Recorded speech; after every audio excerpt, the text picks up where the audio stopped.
So guys, I want to talk about the tour of the president that he went to Western Kenya, more so to be specific in Kakamega. And I think I didn't attend it deliberately because of two reasons. Number one, let's talk about the Buhungu Statue. And I really sympathize with the governor of Kakamega because he had promised before the governor of Kakamega that they are pumping money into that stadium. But up to today, that stadium, no money has been given to that stadium to proceed. That stadium, Buhungu Stadium, is still stuck. Then you're inciting people against the governor. Number two, you came and launched the airport. That is Kakamega Airstrip. You are the one who launched it. Then it needed some maintenance. You never did it. You were in Kakamega.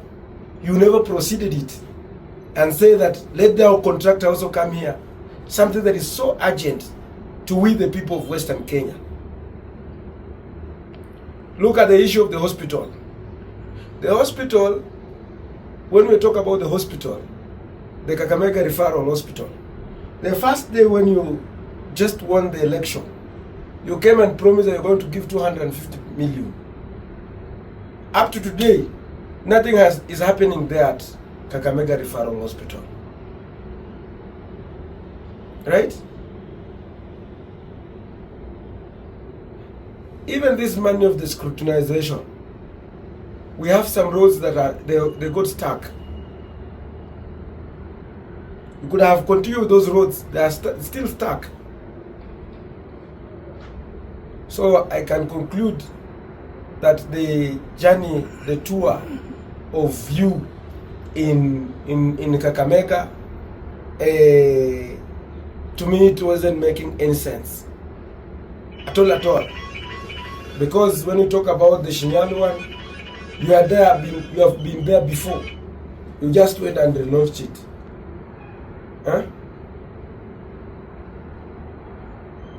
So it's high time that we get serious on real issues. These issues of being PR in everything is not going to make this country move forward.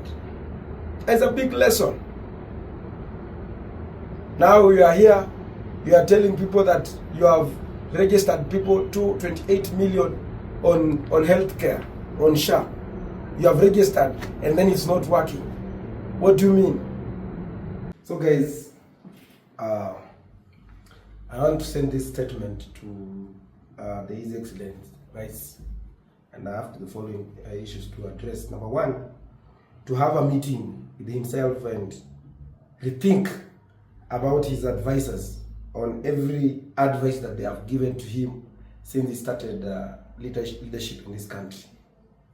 Because if you realize that everything that you are touching on is not working, then you have to recollect back and ask yourself, where do you want to take this country? And I will just want to take some of the things that you have come up with, but they have never worked. Number one, when you came up with what you call the first executive order. It's about the GMO. You no longer talk about the GMO, and GMO has had its own consequences affecting the international markets of our product.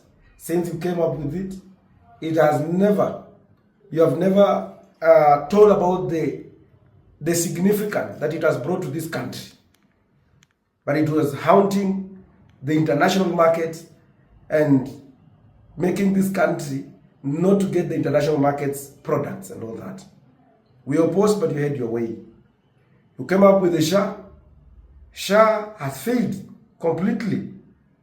SHA, like for example, like the cancer patients who are getting like 900,000. Right now you reduce it to 300 per family. Everyone was entitled to 300 through NHF per family, 300. But right now you've reduced it to 300 per entire family or household, and it's still not working. You came up with a new model funding, and you say that the universities will have money. Today, we are seeing the lecturers are on the strike, staffs are on the strike. Now all the children have been sent at home. You came with the Hustler Fund, you put there 50 billion. Today you are not talking about the Hustler Fund. You came up with what you call the highly popularized Nyota.